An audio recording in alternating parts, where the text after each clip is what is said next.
pagpapakulong at pinaka-importante po yung panagutin yung mga nagkasala. Ang direktang binabanggit ko po ay yung pahayag na ginawa ni Senator Amy Marcos. Narinig po ba ninyo, Mr. President? Isang mapagpala at magandang araw mga kabayan. Pinagdebatihan kahapon sa Senado ang naging pahayag at pagbubunyag ni Senator Amy Marcos kaugnay sa kasalukuyang sitwasyon ng ekonomiya ng bansa matapos lantarang ipagtapat ni Amy ang totoong pagkatao ng kanyang kapatid na si PBBM. Ayon sa mga senador, hindi naman daw siguro ito makakaapekto sa mga investor para mamuhunan sa bansa. Samantala, trending ngayon ang isang video na ibinahagi ni Congressman Kiko Barsaga kung saan makikitang chill-chill lang sina Martin Romualdez at Saldico habang kausap si AFP General Browner. Ano nga ba ang kanilang pinag-uusapan at magiging posible kaya ang pagbaliktad ng AFP kung sakaling humantong sa pagkakaroon ng people power para patalsikin sa pwesto si Pangulong Bongbong Marcos Jr.? Ano ang masasabi mo dito kabayan? Sama-sama natin panoodin ang buong video at pakicomment nyo po ang inyong mga reaksyon at sariling opinyon. Maraming pong salamat. Chief, as we committed, I'm here with our chair for APRO and our APRO bicameral members. Hi, Chief Romy. Please kindly convey to the entire AFP, to our men and women in uniform, that as we committed, that the subsistence daily allowance from 150 to 350 has not only been affirmed, but has been approved and is being signed right now, and we will ratify the bicameral report this afternoon. So please tell them that whatever they heard, that's all fake news. Basta nagsalita tayo when we speak. I as the Speaker and the House, when we speak, we mean it and we will always deliver.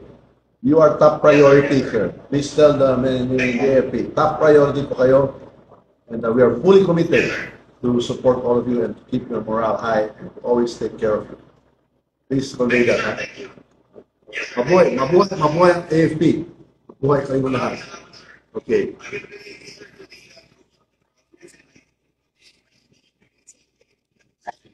So that decide here in the BICAM, it will be ratified tonight in the plenary. We will ratify the budget on Wednesday, and the President will sign it into law. That is as good as gold. So I just wanted to allay any fears that there was anything other than what we had committed in some balance to you and to the troops. Mabuhay.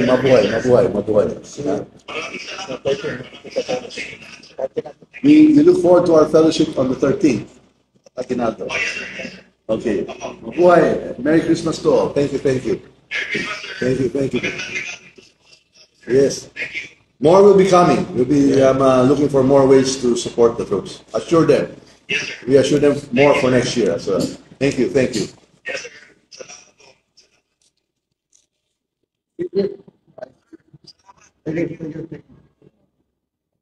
Kahapon po ay nagsalita ang ating kasama, Senator Amy Marcos, sa isang malaking rally sa Luneta. At alam na po nating lahat kung ano ang kanyang ibinunyag.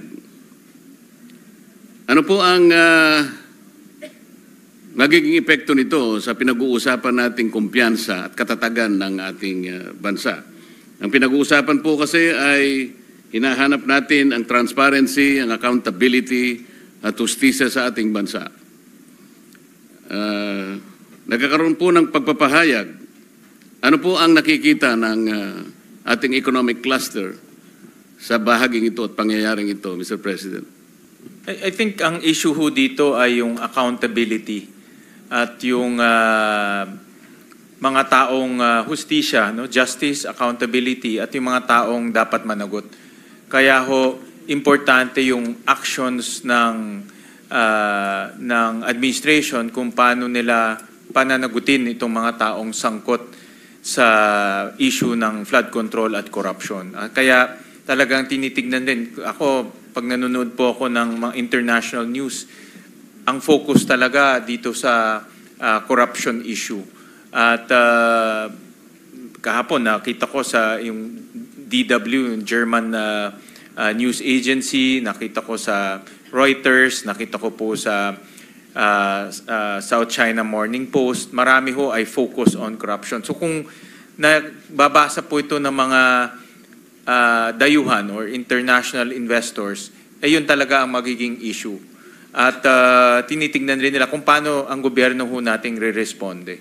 So magandang hakbang po na meron na pong mga kasong ifa-file at kung tuloy-tuloy ho yan, mas maganda ho dahil diyan ho makikita po ng mamumuhunan sa atin na seryoso ho ang ating pamalaan sa pagpapakulong at pinaka-importante po yung panagutin yung mga nagkasala. Mr. President, ang direktang binabanggit ko po ay yung pahayag na ginawa ni Senator Amy Marcos. Narinig po ba ninyo, Mr. President? Narinig ko. So magandang hakbang po na meron na pong mga kasong ifa-file at kung tuloy-tuloy ho yan, mas maganda ho dahil pagpapakulong at pinaka-importante po yung panagutin yung mga nagkasala.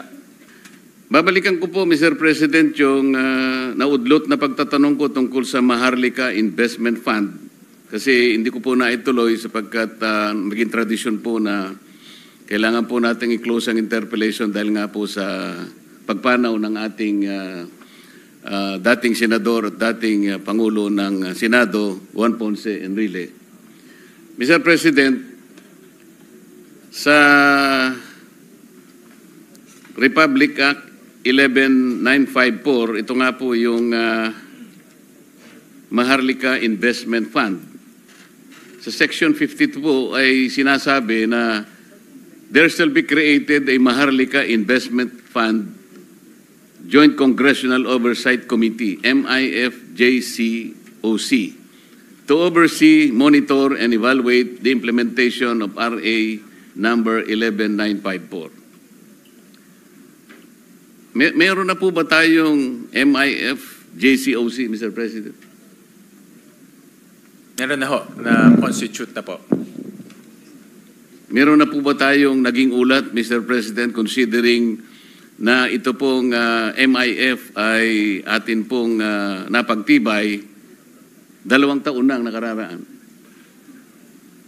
Meron ho sila sinasabit po sa Joint Congressional Oversight Committee ng report every quarter po. So yun po yung kanilang ibinibigay po na update sa Kongreso. Meron na po tayong kaalaman kaya doon sa kinalabasan o outcome ng kanilang initial na investments po. Halimbawa, gusto po natin sigurong malaman din ng ating mga kababayan, ano na ba yung breakdown ng ating income o revenue na tinanggap mula sa MIC sa 3 investments po na kanilang pinuntahan. Halimbawa po yung 350 million stake sa Synergy Grid and Development Philippines Inc. Meron din pong investment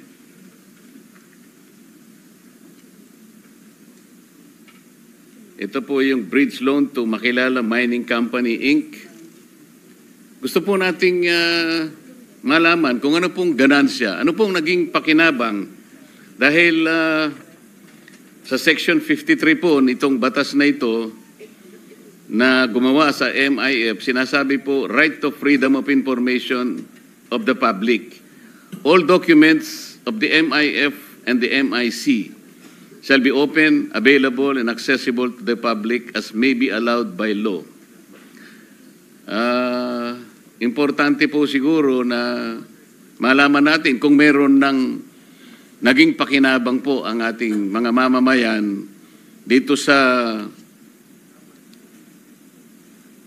pamumuhunan o yung investment po na pinaglagakan ng Maharlika Investment Fund. Actually, Senator Marcoleta, ang update, marami na ho silang mga investments na tinitignan. Kasama na ho dito yung State Grid Philippines na may-ari po ng NGCP. Kasalan na rin dito yung Mindoro. This is a transmission project in the island of Mindoro. Pero ang consummated transaction ay itong Makilala Mining na nagkakahalaga po ng 600 million pesos. Ang investment internal rate of return niya ay 25%. So the rest po ng kita ay nanggagaling po sa treasury bills. Yun po ang pinagkikitaan nila ngayon so far. So yung mga ganitong investment po ay dahil nabanggit ko ho nung last interpellation ho natin na meron ho silang twin objective, no? National development and of course